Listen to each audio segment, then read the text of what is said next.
There is a global trigger of inflammation. If you're a mammal, if you're a human, it causes it in all mammals and certainly in all humans.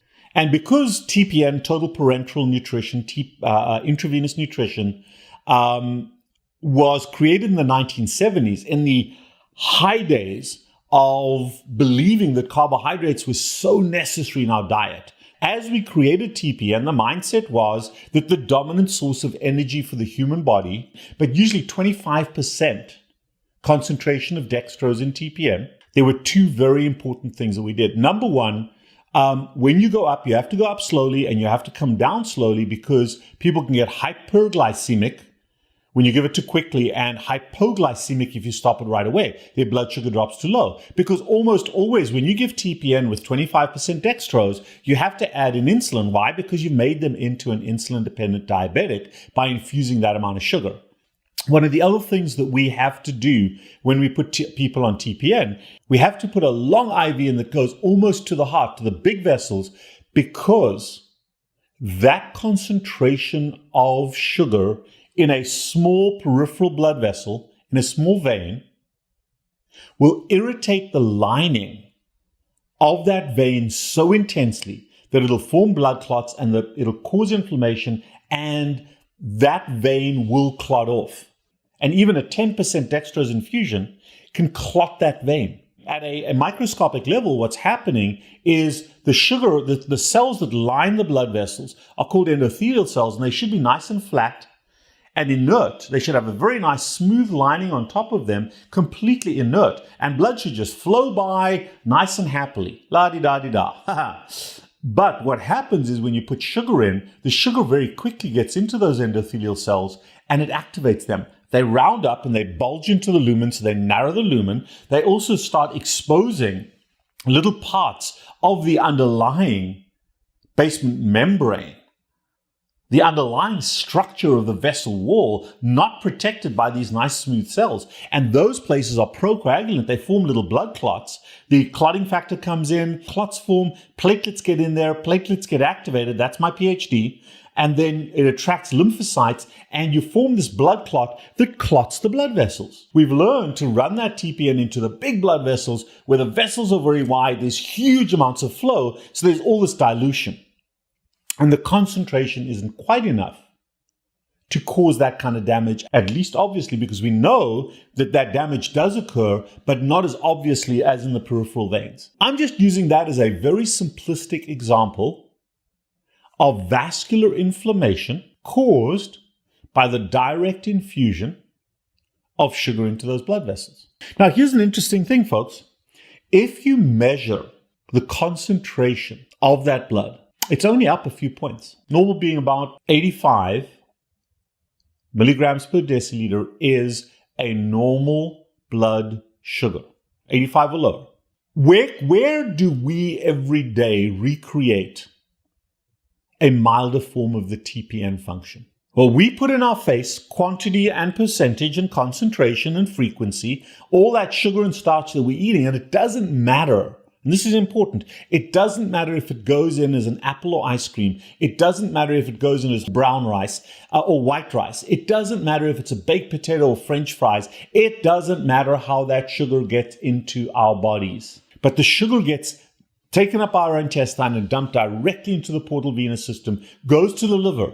And the first place it causes damage, this is my PhD, is in the liver cells. The sinusoids, the lining cells of the liver. And you get inflammation of the liver. You get inflammation of the vasculature of the liver. Some of that sugar, most of that sugar gets absorbed by the liver and gets turned to fat or stored as glycogen. But a lot of it spills over into the systemic blood supply. It goes from the liver through the superior vena cava directly to the heart. From the heart to the lungs, back to the heart. And then the greatest exposure of the blood vascular system to sugar that you eat are the arteries. Now, remember that the first exposure happens in the portal vein, in the sinusoids of the liver that are turning over very quickly, that can actually handle sugar pretty well. then into the superior vena cava, which is a very big, wide blood vessel. So while the portal venous system and the superior vena cava are veins, they don't get as badly affected because they're huge and there's a huge volume of flow.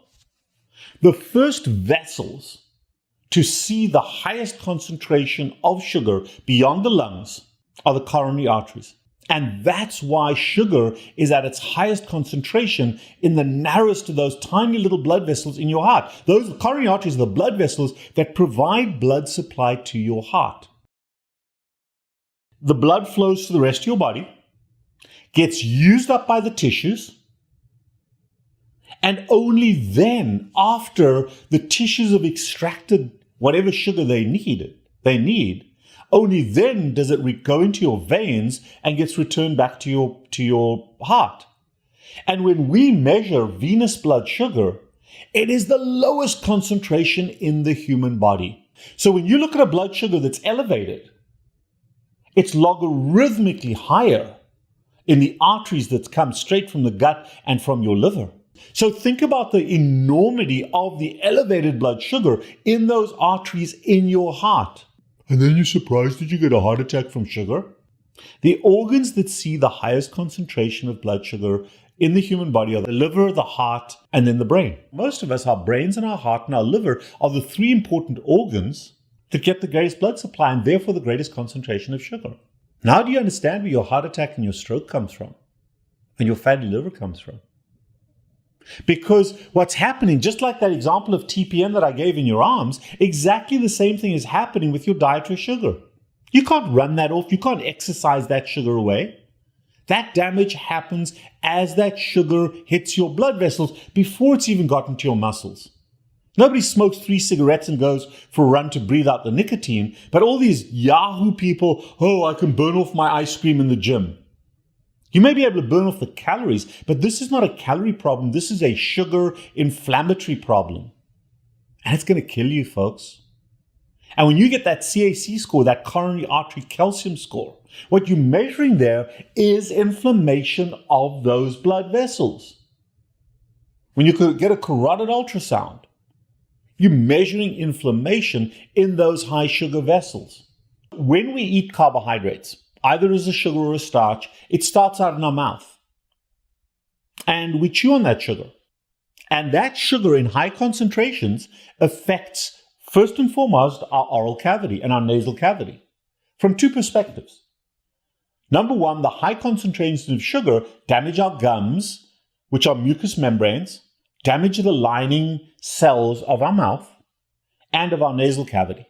Then that sugar goes down the esophagus, into the stomach, and in the stomach it encounters acid.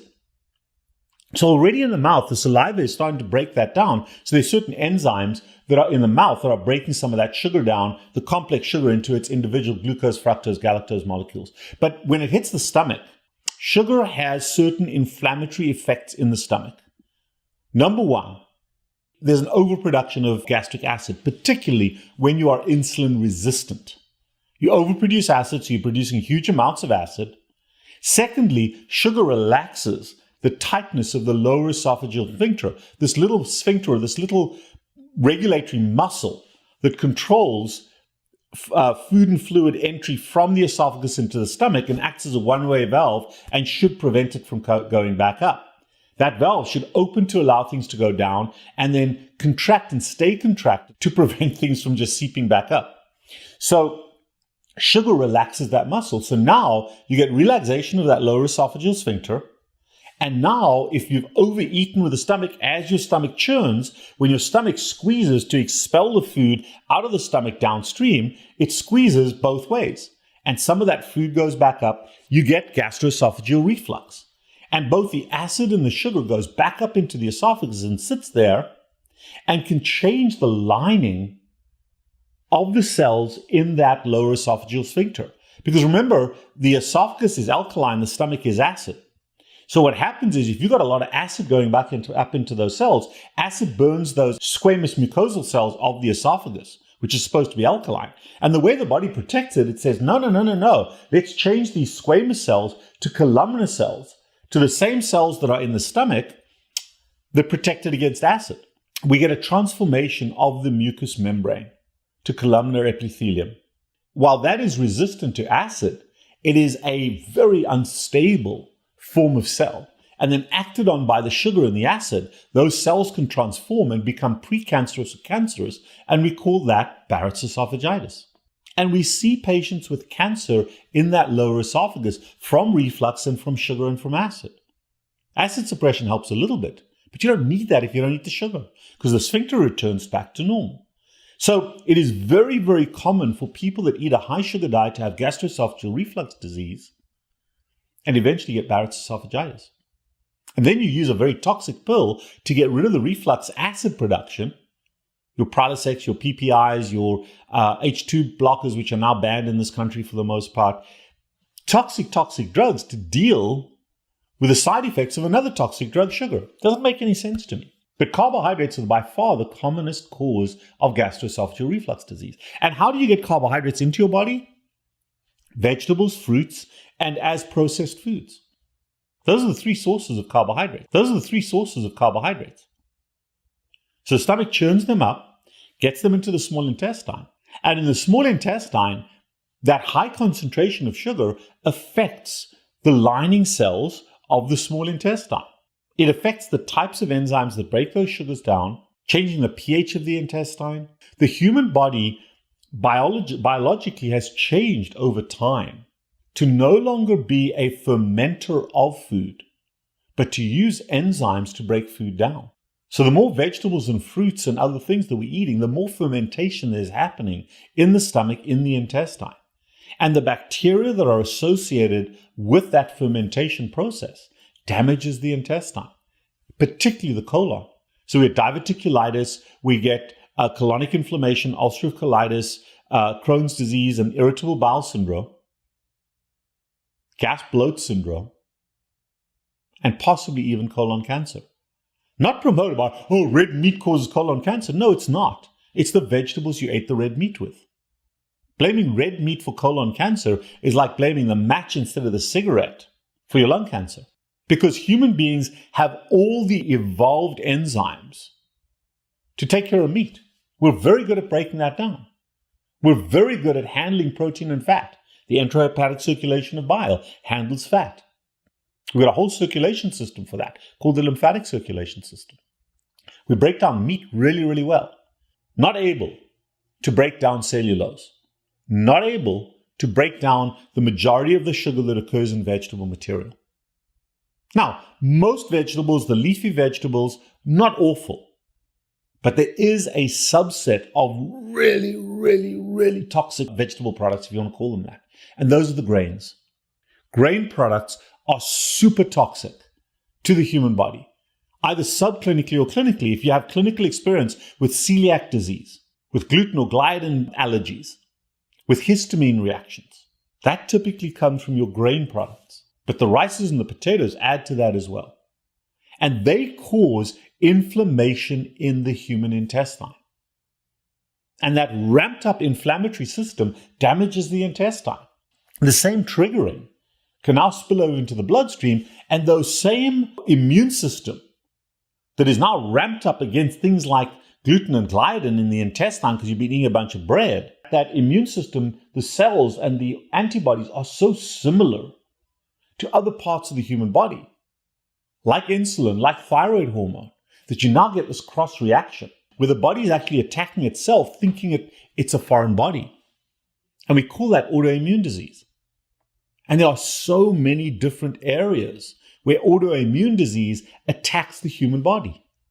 And that's because of that cross reaction to foreign antibodies, to foreign antigens that come into the human body primarily as part of our diet. Eating a high carbohydrate diet, including primarily the grains, the vegetables, and the fruits, very, very toxic to the entire intestine and affects the intestine in a multitude of different ways. So if you've got any of those GI upsets and slowly over the course of months convert yourself to being an enzyme nutritional producer rather than a fermentation nutrition producer, you'll find that a lot of those inflammatory conditions will subside. Now, folks, I'm kind of fortunate. I don't have those as a clinical problem. If I eat bread, if I eat grain products, if I eat vegetables, if I eat fruit, I don't have gastric inflammation. Does that upset me? Does it give me some gas bloat? Absolutely. But it's very tolerable. Other people are intolerable to that. So it affects different people variably. But you know what's interesting is if I've been on a carnivore diet for a long time, and I even just eat a salad or eat some vegetables, let alone some grain products, for 3 or 4 days afterwards, it really disrupts my system. Do the experiment. See, you're not going to know how bad the GI inflammatory space is until you get rid of it for a while. Test yourself. Do the experiment. Go pure carnivore for maybe 90 days.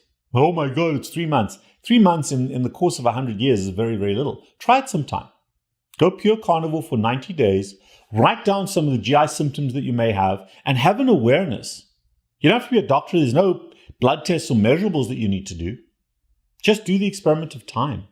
And you'll be amazed at how much better your reflux gets, how much better you sleep, how much less your heart palpitates. Look at how your bowel movements change. Look at the diarrhea, the constipation, the cramping, the gas bloat. Do the experiment. See how much it improves you. That is the inflammation of sugar and sugar-containing products as they travel through the intestine in a place where they no longer belong. I'm not a total advocate for the carnivore diet. I'm just saying that that is a good elimination diet to do the experiment. And then you can pick yourself. I choose not to eat the grain products. I choose not to eat the starches, but I eat vegetables from time to time. I'm mostly carnivore, not because it's better or healthier for me, because it doesn't matter. It's just easier and simpler, and I like to eat that way. But some people do need to make that change. The only way to know is to eliminate the source of inflammation to your GI tract over the course of maybe 90 days, 3 months. That gives your body enough time to change on the inside and then see what happens. And by the way, just one last word of wisdom. All of you taking probiotics, all of you taking those probiotics or prebiotics to replenish the gut flora of your intestine, those are vegetable probiotics. Those are fermentation-based probiotics.